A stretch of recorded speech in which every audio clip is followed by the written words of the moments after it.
Hey guys, welcome to my brand new channel that I believe I'll be calling Dating According To, where I'm aiming to look at dating in today's culture from every possible angle I can find, you can find. I would love recommendations and suggestions, and I just want to kind of see what the themes are in the culture around us and what's good, what's not so good, and how we can kind of all learn together to have healthier relationships. I'm married, I'm relatively newly married, but I honestly don't have a ton of experience with dating, ironically enough. So it's going to be a learning experience for all of us. And I never thought that I would be doing a Colleen Ballinger reaction in regards to relationships, but I've seen it mentioned here and there that one of her most recent videos with her husband is a pretty unhealthy dynamic. And so I thought, it might be interesting to study this and just give some thoughts, my own personal thoughts. Obviously, I'm still learning all of this, but I feel like maybe I would have a little bit of idea as to how not to do things. So let's just dive into this together, shall we? I'm nervous to do mine. I'm hesitant to do it. I don't want to start anything. Oh, it's gonna be a fight? Or I don't know if it's gonna be a fight or if there's gonna be violence. There should never be violence in a relationship, that's for sure. My child's Detroit Lions helmet. That's not gonna fit on your head. We both know that that's not gonna fit on your head. My head is in like the 1000th percentile. Because I was gonna say, and I have no conviction. I don't feel too strongly about this one way or the other. This. I find it funny that he says he doesn't feel very strongly, but he's sweating bullets. So, yeah.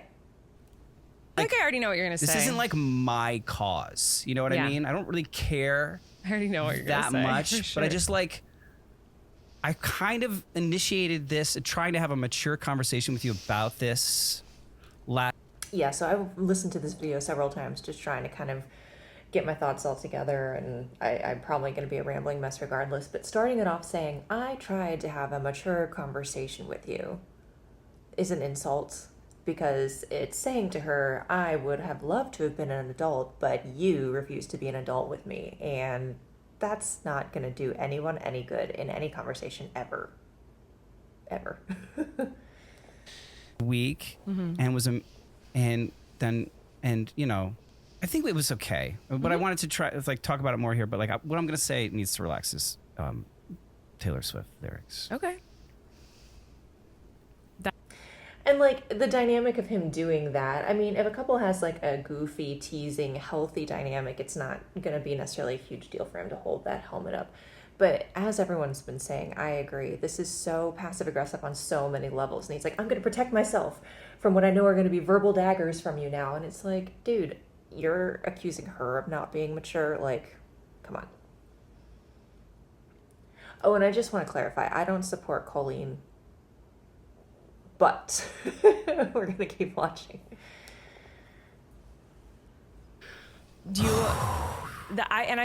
what's funny is you say that you tried to have a mature conversation about it last week, and I feel like it did, because I said, okay, you don't have to like her. Yeah. The issue is that I don't care. It's not my place to say. Well, it's actually... But art is subjective, right? Of course. You're right. Just because I think her music and her lyrics is brilliant and incredible and has saved my life in so many ways and changed my life in so many ways, and I've found it incredible community of awesome people that we can all connect over this and obsess over it together. That doesn't mean that I think everyone should, and I don't try to convert anyone to do that. And I do find it really interesting. I mean, I think both of them are passive aggressive towards each other, and I feel like she's trying to kind of lay the groundwork of this person is Taylor Swift is all important to me, and she has just done incredible things to make me feel seen and heard, but you wouldn't understand any of that, Erik, would you? I feel like there really is that undercurrent there. That does not mean that everyone's going to like it. And so there's a lot of people who don't like it. What I find interesting is that when people don't like it, that's who needs to relax. Did you look at her eyes there? She's like, that's who needs to relax, Erik. And it's interesting, and I kept watching this video over and over because I am pretty confused by all the little subliminal, not so subliminal messaging going on. Because I feel like she's trying to take the stance of, oh no, Erik, I'm not lumping you in with all the really mean people online, except that I am, but I don't want to say that, but I want you to know that, but I don't want the audience to think that. It's just like, they both need to figure out what they actually think and how to handle each other anyway. There's no Swifties who are like, everyone has to think Taylor Swift is the best person in the world. We're all just like, okay, you don't have to like it. Why are you listening to it? And why are you talking about it so much? I'm not listening to it. I'm hearing it because I live in a house with you. Right. And you walk around playing. Like you walk around with it playing on your phone, not in headphones. He speaks, the tone of his voice is so fascinating because he speaks so matter-of-factly. Like, oh, I wouldn't choose to listen to this album ever, but I can't escape it because you. And that's just a fact. I can't escape this album because you are obsessed with it. And it's like, it is extremely condescending in a very monotone way. Yeah. It's just in speakerphone. That's kind of like what you've been I can doing. put it in headphones if that bothers you so much. No, it doesn't bother me. It's just this is how I've absorbed it, and I just think. And I'm not saying all. I'm not saying. Oh, it bothers you very much. It bothers you so much. Come on. Albums. I'm talking about this specific release of 30 songs. 31. I'm just saying. And that's her little jab right back. 31. I don't know. I don't know. I was I just think it's guessing. 31. I was exaggerating, but good to know. It's exactly 31 songs that are like that. It's all in my subjective opinion. And I've been with you on this Taylor Swift journey over the past year and a half, where you've really got into. I mean, I've been around you. You've been near me. I've been married. I've been near you. That was, oh my goodness. They're doing everything they can to take little digs at each other. She's like, yeah, you've been adjacent to me in the room when you had to be. You haven't been with me supportive in this journey. You've been there. Relatively, and I've been into a lot of it, you know, and I watched the movie of the concert with you when we did that, and you know what I mean, and it's obviously big. He talks to her like she's a little kid. It just seemed like I think maybe I should drop it. Drop what? This conversation. I don't know. It's not my. If you want to, no, it seemed like I was like, is this a prank? Sorry, I have no idea what I'm doing yet. I'll learn this process. What a terrible. There we go. We'll just pause it on that. So, quick thought. It's not wrong sometimes to say, you know what, I can tell this conversation's not going in a healthy way, and this is, either maybe we can pick this up at a different time that's better for us, or this really isn't an important topic, period. There's no reason to come to a solid conclusion on this thing that's only going to cause us to disagree. I think we should just drop this. That's not inherently wrong when you do it in a respectful way, but I feel like he is saying really learning how to do relationships well comes down to really reading between the lines of so many things, and I'm still learning. I really think what he's saying here is less of I don't want tension and more of I don't feel like I'm going to be able to win in this, and I want to win a little bit, and if I can't win, I just want to drop this.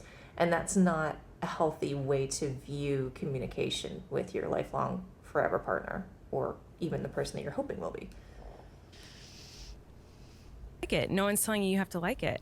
My issue with it. So the night that the album came out, I was very excited. I love Taylor Swift, and I do think she's like a poet. Like I love her lyrics. I think she's very talented. Right. And so I was very excited to listen to it. And I was getting ready to listen to it, and you said, "Can I listen to it with you?" Yeah. And I said, "Yes, but you need to know this is like very important to me. You can't like poke fun or like this is like an important thing where it's like I need to just be excited, and this is a happy, fun thing." And that's so sad. When I heard her say that, again, I'm not a supportive person of Colleen. I think she has so much learning and humbling that she desperately needs.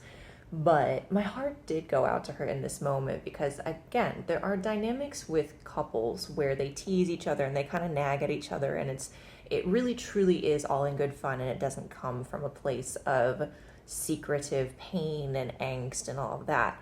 But for her to say to him, hey, this thing is really important to me, I need you to not make fun of me in it, it doesn't come from that cutesy coupley tag like teasing thing. It comes from, you have made fun of me before, and I really need to not feel pain in this moment that I'm actually really excited for. Now, why she loves Taylor Swift, that's another whole conversation that I'm not even going to get into, whether or not it's legitimate and whatnot, but just taking this at face value, the fact that she has to be afraid to share a moment that she's excited for with her partner, that's awful. Like, what has he done to her in the past to make her have to tell him, hey, please don't ruin this moment, please?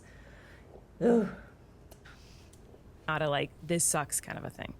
Did I do that? I don't think I did that. No, but no. So you listen to a few songs and then you were like, it's not good. This isn't music, is what you said. I think I said they weren't songs, and I went to bed. Yeah, you said these aren't songs. You said these aren't songs. This isn't music. Sorry. And no, it's okay. And that's what I'm fine with someone going like, I don't like this. It's not okay. I mean, she'll reiterate over and over again, and that's where I get so confused in this video. Is like sometimes they'll kind of like try to take back in a way what they did and be like, oh no, it's not. It's okay. But it's like, but actually, this whole video is how unhappy you both are with how each other handled this dynamic. Like, if it's not okay, say it's not okay. Not my thing. Yeah. My issue is when people state like, Oh, I don't think it's for me. Yeah, that's fine. I think that's totally fair.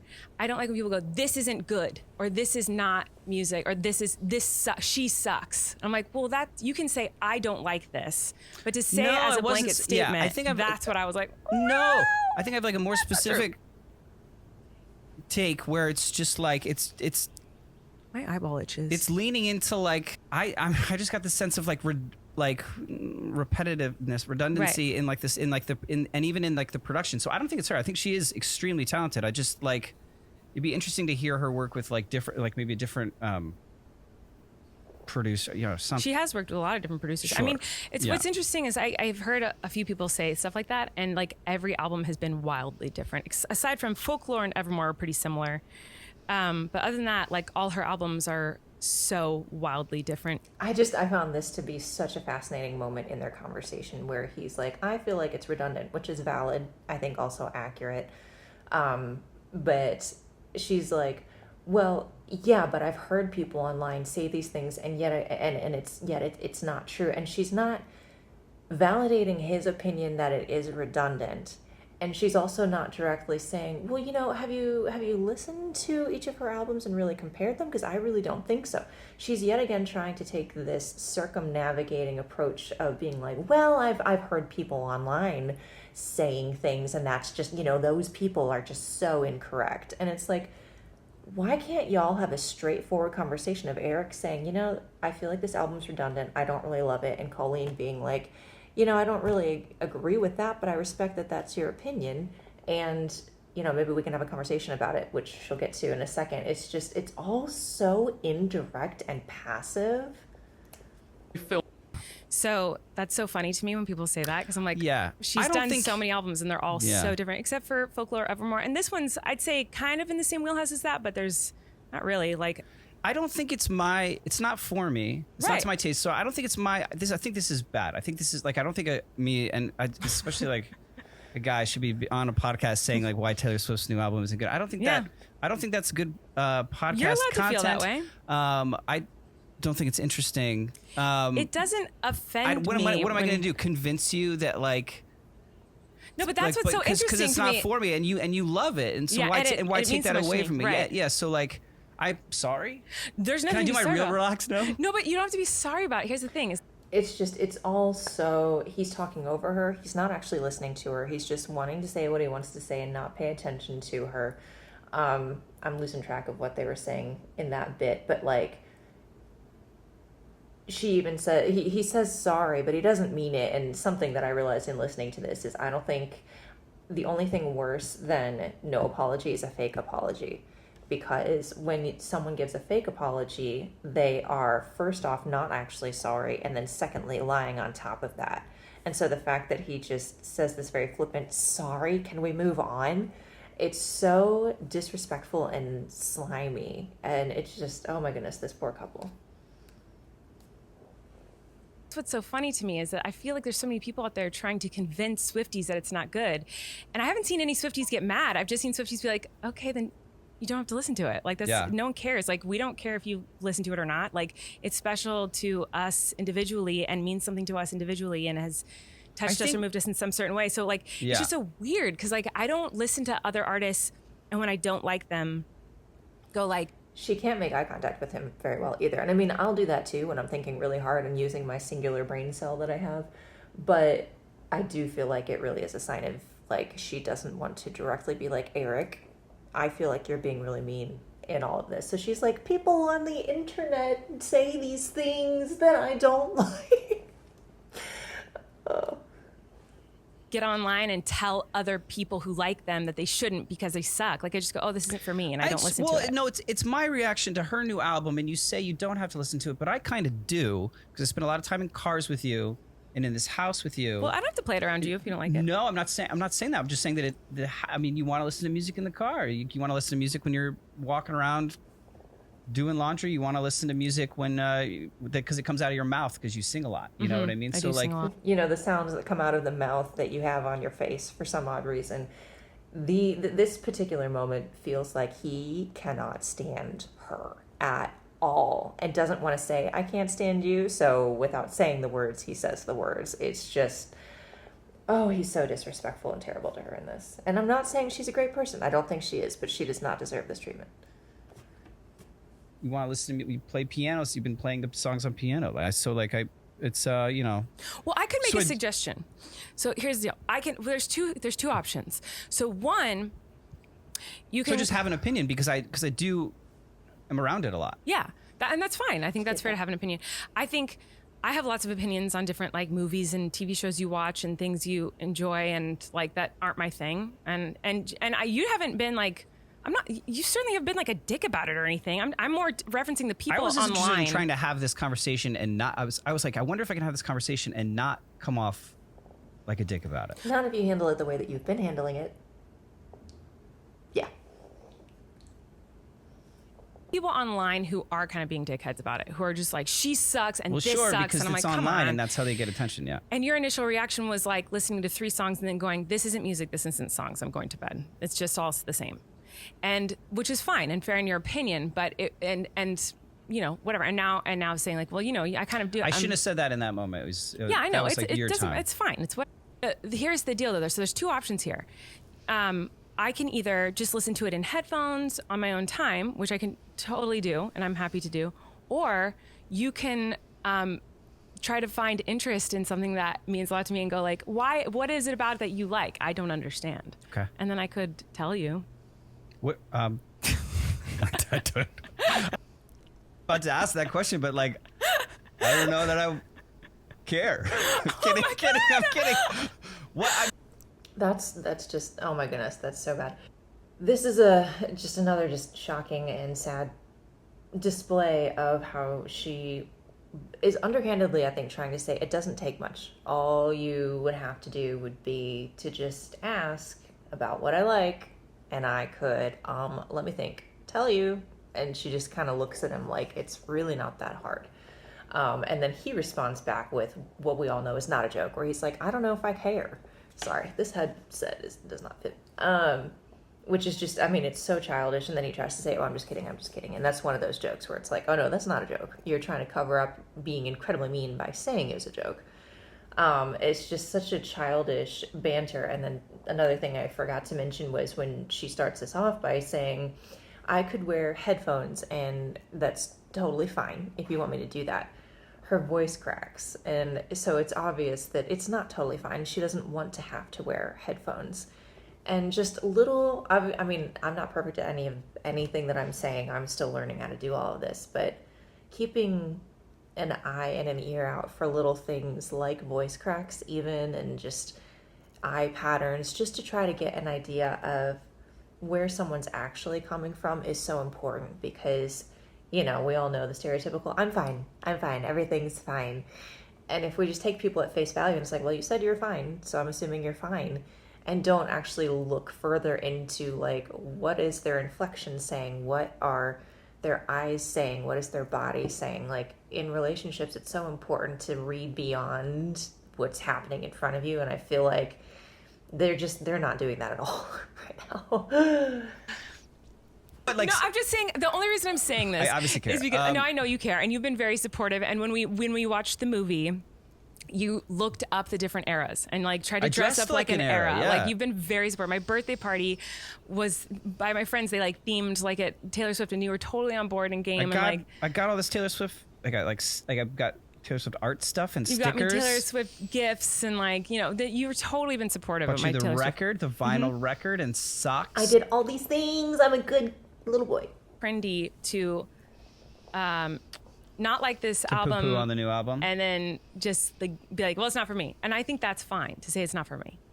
But then, you know, if you want to learn more, you can, and if not, then just don't listen to it. But like for me, like So I do feel like I don't know. I mean, as with the drama surrounding her life, she kind of lives life entirely with blinders on, and whatever she decides is logical, she's going to go with that regardless of what's going on. So I feel like in that moment where she was like, just don't listen to it, let me continue on, I don't know if she's intentionally or unintentionally ignoring the fact that even though he was very rude in saying it, he said, I hear it all the time. Whether or not I want to, I hear it all the time. And she's like, well, just don't listen to it. Like, I don't know if she truly believes that he can easily not listen to it, or if she was trying to kind of just get back at him there. sports, and I've always hated sports, but you know, the lines was something that was very important to you, and I was like poo-pooing on it for years. Yeah. Well, and because of Taylor Swift, yeah, genuinely, I like, you know, I've just found this love for this music, and I was like, I wanted you to be interested in that, and you know, and you were, you know, being very sweet and understanding of Taylor Swift and my rock obsession, whatever, and I was like, I want to do that. So she's really trying to say, hey, this person that I love, that you're poo-pooing on, this person is the reason that I took any interest in what you had to do. I really do feel like they're both trying to one-up each other in different ways. And I was really trying to understand her mindset in all of this, and I think where she is she understands not everyone's going to love Taylor Swift, and she respects that fact, but she cannot stand her husband not wanting to know why she loves Taylor Swift. She doesn't expect him to be a number one fan, but she's not actually okay with him just being like, well, good for you. She hates that, I think, and she's trying to act like she doesn't hate that, but I think she does, and that's what she's not being honest with either of them about. Or maybe she is, and she's just covering it up. Not like she would ever do something like that. With the Lions. Mm-hmm. And so I did, and then I loved it. And I loved it. Going to those football games was like so freaking fun. And I wanted to understand why you liked it and what was the reason behind it. And that was really great. Like, I love doing that. And the same with you with my rocks is then you started going to the beach with me. You were like, why does she like this? Why is she so interested in this? This is kind of weird to me. I don't really quite get it. And then you found a love for sea glass. So I'm saying, so like there could be something to you, like, or just people in general being like, what is it about this that someone likes? It's still not my thing, but now I understand. Or there she went. So it's very obvious. She's trying to be indirect by pointing at the internet audience as her real focus of annoyance, but the reality is she's trying to say everything directly to him. Erik, you've been mean, and you've put down this artist that I love, and you could choose to listen and care, but people like you don't. She can't seem to bring herself, and maybe she does behind closed doors, but she can't bring herself on camera to be that direct, so she's going around it, and she's like, you know, you could, I mean, people on the internet could do this if they wanted to. I don't know. I mean, the Detroit Lions just unveiled new uniforms last week. What if you're like, I don't like these new uniforms? And I was like, well, I like them, and it's my team. So I don't think you would do that. I think you would just go like, okay. The draft is happening right now. They drafted a player, and you're like, I don't think they should have drafted that. 2 cornerbacks, their first 2 picks. You'd be like, you don't know anything about this. You don't understand anything about it. It'd be the same conversation. Right. And that's kind of what has happened here is you said that and I go, okay, it doesn't offend me because I know you don't understand the lyrics and you don't understand the meaning behind it and why it's brilliant. Well, you just look at, I mean, she totally got like kind of stumped and flabbergasted when he was like, it's the same conversation. Yet again, they're trying to one up each other. They're trying to be the smarter one and the better one. So what does she do? She underhandedly goes, yeah, well, okay, it's fine. You just don't understand the brilliance because you're not brilliant. That's really what she's underhandedly saying there. And they're both hurting each other and they're both responding out of hurt. It's very obvious to me, at least, I think. You. And that's fine. And I hope you're enjoying the new 31 I love it. secret album, 31 songs. You know, there are songs that I don't like on it. There are songs that I don't like, and that's my opinion. And there are other people's favorites. And it's not my favorite of all her albums. It's up there. I think it's probably my second or third favorite, but like it's not my favorite. Oh, it's up there. It's up there. It is. I love it. Okay. Could I do my real relax? Okay, I'm just gonna end that video there where his last comment is, oh, that's one of your favorites? Really? Wow, you weirdo, you pathetic music chooser, you. Oh my goodness, their dynamic is so not okay. So I've thought about it, and hopefully we can get some conversation going about all of this and what it does or does not mean. Of course, we don't know these people, so I can't technically speak into what is or is not true about their lives, but what I really glean from this is that this conversation has nothing to do with Taylor Swift, actually. Really, I know I'm not going to speak into rumors about how they got together, but there is some question as to the appropriateness of how they got together. So if that's true, clearly if you get together under an inappropriate context, the very foundation of your then marriage is going to be incredibly shaky at best. But even if that's not the case and somehow or another everything was all above board, what I see here is a couple that have spent years trying to underhandedly tear each other down and demean each other's views on things and how they handle things. And this is a response to years of anger and hurt. It's not actually about Taylor Swift. It's about, I feel hurt and insecure. I feel not seen. I feel not validated. And so I'm going to nitpick back and forth in any way that I can. I'm going to try to one up you in any way that I can. I'm going to try to sound smarter than you in any way that I can. Not because I actually give two hoots about Taylor Swift, and Colleen may not even care about Taylor Swift, but that's separate. They just want to feel validated. And that's not how, obviously, good relationships should be handled. What we have to do is when someone hurts us, first of all, we got to ask ourselves, and this is, I'm learning this, and this is what I believe. Let me know what you think. We have to ask ourselves, is this a valid reason to be hurt? Is this something that actually should be discussed? Is it something that I can just brush off and be like, it wasn't a big deal? Or is it something that actually, when I really think about it, it wasn't hurtful at all? I just read into it incorrectly. But if it is something that is hurtful in some way or disappointing, we have got to make sure to have honest, respectful, calm conversations anytime that goes on. Because this is what happens when people bury things. And this is what happens when people minimize things and shove things aside and pretend there's not issues. Eventually, it just turns into people really coming off like they hate each other. Do I believe they hate each other? I don't want to believe that. But they might feel like they do. They sure look and sound like they do. And if they got together in a really inappropriate manner, then that's just a whole other can of worms that I don't even care to try to dive into. But at this point, if they want to have a happy relationship, they're gonna have to learn how to have the vulnerable, honest, transparent, calm, respectful dialogues about their truest feelings and continuously do that until they die. It never ends. You're living with another human being. You're going to be different. You're going to have different views and different responses and different expectations. And the only way to promote peace and calm is not to pretend that there's not issues and not to shove issues under the rug. It's about to have honest conversations whenever you need to, and to provide that mutual understanding that this is a safe place to have those conversations, because we are each other's mutual contentment and peace in this dynamic is our ultimate goal. So whatever it takes to promote that, let's do it. So those are my thoughts.